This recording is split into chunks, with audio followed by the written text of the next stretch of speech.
안녕하세요. 데이터로 시장의 본질을 분석하는 시간입니다. 방탄소년체 완전체 복귀라는 정말 모두가 기다렸던 소식이 있었죠. 그런데 바로 그날 하이브 주가가 무려 15% 넘게 폭락했습니다. 지금 모두가 공포에 빠져 있는데요. 과연 이건 위기일까요? 아니면 다시 없을 기회일까요? 오늘은 감정이 아니라 철저히 데이터로 이 질문의 답을 한번 찾아보겠습니다. 네, 바로 이 숫자입니다. 2020년 3월 23일, 단 하루 만에 하이브가 기록한 하락열이죠. 시가총액이 수조 원이나 사라진 정말 충격적인 숫자인데요. 오늘 우리의 분석은 바로 이 숫자에서부터 시작하겠습니다.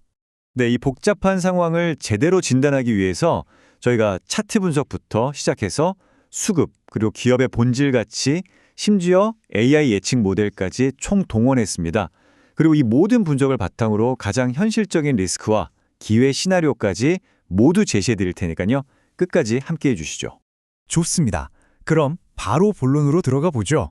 가장 먼저 시장의 즉각적인 반응이 담겨있는 기술적 차트부터 한번 살펴보겠습니다. 자, 차트를 한번 보시면요. 주가가 폭락한 날 거래량이 그야말로 폭발한 걸 볼 수 있습니다. 무려 93만 주가 넘는 물량이 쏟아졌어요.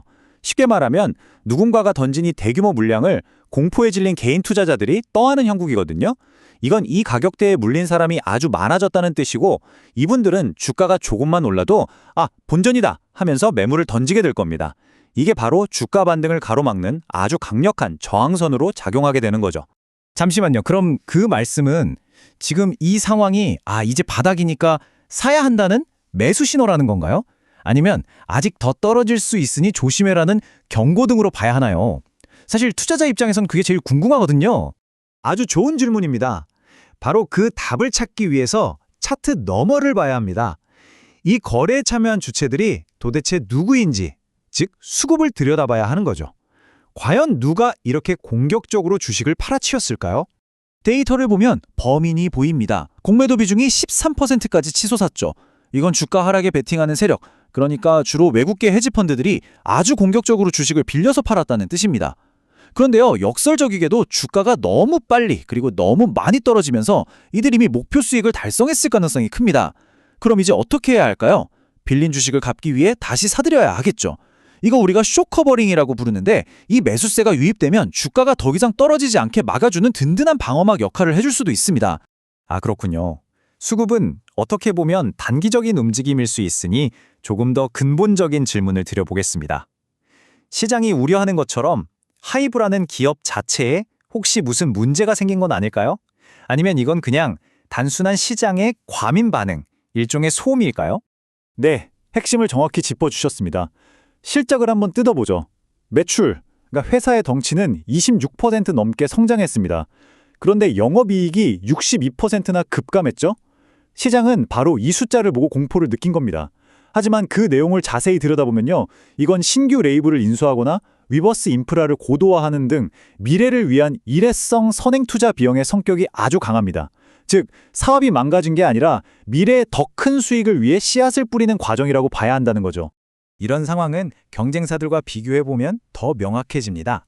지금 미래를 위한 투자 때문에 이익이 일시적으로 줄었으니까 당연히 이익 대비 주가를 나타내는 PER이라는 지표가 비정상적으로 치솟아 보일 수밖에 없는 거죠. 네, 바로 그 부분입니다. PER, PBR. 이게 나올 때마다 사실 좀 헷갈리거든요. 이게 도대체 뭘 의미하는 건지 좀 쉬운 비유로 설명해 주실 수 있을까요? 물론이죠.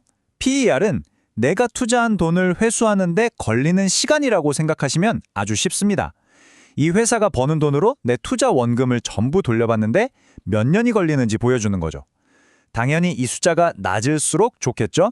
그리고 PBR은 이 회사의 순수한 자산 가치에 비해 주가가 얼마나 싼지를 보여줍니다.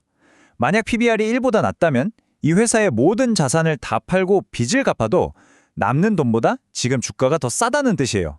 여기서 중요한 건 하이브는 단순한 엔터 회사가 아니라 위버스라는 플랫폼을 가진 기업이라는 점입니다. 지금의 PER 착시 현상에 속으면 안 되고 미래의 플랫폼 가치를 봐야 한다는 거죠. 자, 지금까지는 현재와 과거 데이터를 중심으로 분석해봤습니다. 이제부터는 미래를 한번 내다보죠. 과연 인간의 편견이 없는 인공지능 모델은 하이브의 미래를 어떻게 예측하고 있을까요? 저희가 사용한 AI 모델의 예측 결과인데요. 놀랍게도 AI는 이번 폭락을 기업 가치와는 무관한 통계적 이상치, 다시 말해 일시적인 오류로 판단하고 있습니다. 우리가 고무줄을 너무 세게 당기면 원래 자리로 탁 하고 돌아가려고 하잖아요. 주가도 마찬가지입니다. 비정상적으로 급락하면 원래의 평균값으로 돌아가려는 평균 회귀 현상이 나타나는데 AI는 바로 이 기술적 반등 가능성을 매우 높게 보고 있는 겁니다. 그래요? 그게 뭔가요? 혹시 뭐 알파고 같은 건가요? 네, 비슷합니다. 쉽게 말해서 하이브의 과거 주가 움직임 패턴을 전부 학습해서 이런 상황에서는 주가가 보통 이렇게 움직였지라는 패턴을 찾아내 미래를 예측하는 아주 똑똑한 계산기라고 생각하시면 됩니다. 좋습니다. AI까지 반등 가능성을 이야기해주니 좀 안심이 되는데요. 하지만 세상에 공짜 점심은 없죠. 이렇게 좋은 기회처럼 보이는데도 주가가 폭락한 데에는 분명 우리가 아직 모르는 치명적인 리스크가 숨어 있을 수 있습니다. 이제 그 위험 요인들을 한번 정면으로 마주해 보겠습니다. 바로 이 거시경제 환경이 가장 큰 리스크입니다. 원달러 환율은 계속 치솟고 있고 금리는 여전히 높은 수준이죠. 여기에 시장의 불안감을 나타내는 공포지수 VIX 지수마저 급등했습니다. 이렇게 시장 전체가 불안할 때는 하이브처럼 미래 성장에 대한 기대로 주가가 오른 성장주들이 가장 먼저 그리고 가장 크게 파격을 받게 됩니다. 맞습니다. 특히 저 환율을 보세요. 지금 거의 1,500원에 육박하고 있습니다. 이러다간 한국 시장에 투자했던 외국인 자금이 전부 다 빠져나가는 거 아닌가? 하는 공포가 지금 시장 전체를 지배하고 있는 거죠. 하지만 바로 그 공포 속에서 기회가 생겨납니다. 모두가 위험하다고 외면할 때 우리는 데이터를 통해 냉정하게 전략적인 활로를 찾아야 합니다. 자, 이 리스크를 모두 인지한 상태에서 어떻게 기회를 잡을 수 있을지 구체적인 시나리오를 한번 보겠습니다. 이 매물대 분석 차트가 그 해답의 실마리를 쥐고 있습니다. 여기 보이는 이 막대 그래프는요, 과거에 어느 가격대에서 가장 많은 주식이 거래되었는지를 보여주는 겁니다. 보시면 가장 긴 막대가 있는 35만 7천 원 부근, 저기가 바로 POC, 즉 가장 많은 투자자들이 모여있는 곳입니다. 그런데 현재 주가는 이 강력한 지지선보다 훨씬 아래에 위치해 있는 거죠. POC, 또 어려운 용어가 나왔네요. 이것도 쉽게 설명해 주시죠. 네, 백화점에 비유하면 아주 쉽습니다. 백화점에 가면 사람들이 가장 많이 몰리는 메인층이 있잖아요. 그 층이 바로 POC입니다. 가격은 마치 자석처럼 이 메인층으로 돌아가려는 경향이 있는데 지금 하이브 주가는 그보다 한참 낮은 지하 주차장까지 내려온 셈이라고 볼 수 있는 거죠. 그래서 이 모든 분석을 종합한 구체적인 실행 계획을 제시합니다. 중요한 건 감정을 배제하고 기계적으로 대응하는 겁니다. 최적의 진입 구간은 투매가 어느 정도 진정되는 28만 원에서 29만 원 사이, 1차 수익 실현 목표가는 32만 원, 그리고 만약 우리의 분석이 틀렸다고 인정하고 빠져나와야 하는 손절 라인은 26만 원으로 설정합니다. 네, 오늘 분석을 정리해 보겠습니다. 이번 하락은 기업의 본질적인 문제라기보다는 시장의 과도한 공포가 만든 결과로 보입니다. 물론 외부 리스크가 분명히 존재하는 만큼 원칙에 기반한 전략적인 대응이 무엇보다 중요하겠습니다.